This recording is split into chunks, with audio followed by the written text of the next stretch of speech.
Hey, it's our Wiley. The number of homes sold in Victoria has plummeted to a 10-year low, and prices could be starting to go up again. In January, only 278 homes are sold. That's 40% less than this time last year. In fact, the only month close to this lack of sales was in April 2020 when the pandemic hit. The problem is a lack of inventory, in particular, quality inventory. Many listings are relisted homes or overpriced homes that have been sitting on the market for months.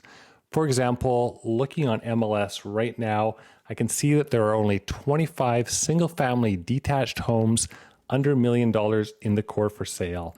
And when I look at the agent notes here, I can see that most of them have accepted offers or are subject to probate or are awaiting deposits. So there really is only a handful of homes at this price point. And it's no surprise that this lack of inventory has led to a bump in prices as buyers fight over the few available homes. And yes, that does mean that multiple offer situations are starting to happen again, unfortunately, for buyers. The big disclaimer here is that this time of the year traditionally lacks inventory. January and February have always been a great time to sell and have your home stand out with less competition.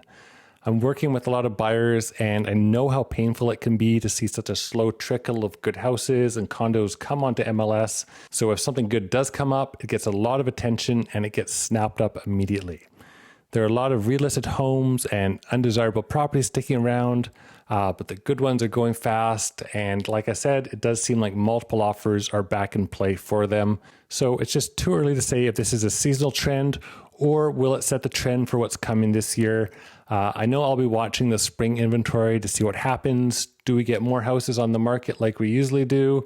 Or is there also going to be a little bit of a drought here for buyers? I'm going to see what happens over the next few months before I draw any conclusions here. There's just too few sales to make any kind of prediction on. It's a lot more active out there than it was a few months ago. So buyers, make sure that your realtor is hustling and getting you into the door first on any new listing that you're interested in, just in case you have to prepare to compete for that listing. Aside from the lack of inventory driving prices upwards, buyer sentiment is also shifting. The Bank of Canada raised rates again, but this time only 0.25%, their smallest rate hike since March. There's a lot of speculation that the language they're using means that this could be the last or second to last rate hike for a while. It all depends on those inflation numbers. Buyer sentiment is fickle and it can turn on a dime, and the prospects of stabilized or even lower interest rates in the future could definitely heat up the market now. There's two other noteworthy items that I want to touch on before we look at the stats. Out-of-town buyers continue to flock to Victoria. In fact, 29% of buyers in 2022 were from outside Victoria, including Vancouver, elsewhere in BC, and across Canada. This number has been increasing year over year. For example, 5 years ago, it was only 26% out-of-town buyers. We're also seeing overall population growth in Victoria increase. We had a 2.2% population increase in the CRD last year, bringing the total to over 423,000 residents. 5 years ago, our population was only increasing at 1.7%.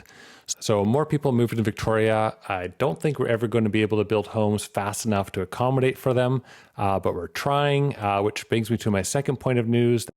Victoria has also officially passed the Missing Middle Housing Initiative.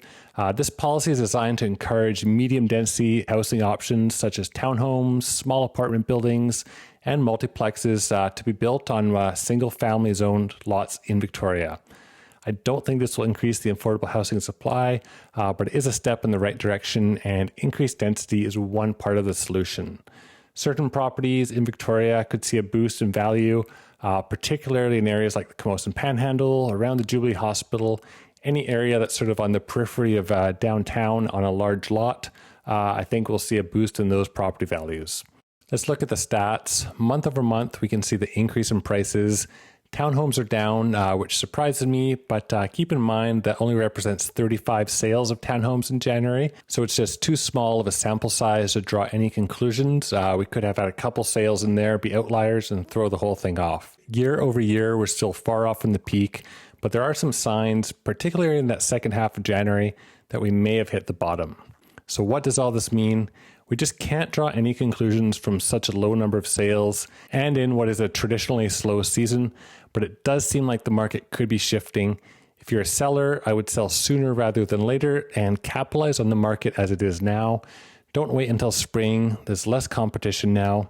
For buyers, maybe lock into a shorter term fixed rate, 1 or 2 years rather than a 5-year. Don't get discouraged if you don't see the home you like. There will be more homes in the spring. We know that's coming. We know there will be more inventory, but we don't know what will happen to prices. So buy what you can afford and buy what makes sense for you now. Thank you for watching, and I'll see you next time.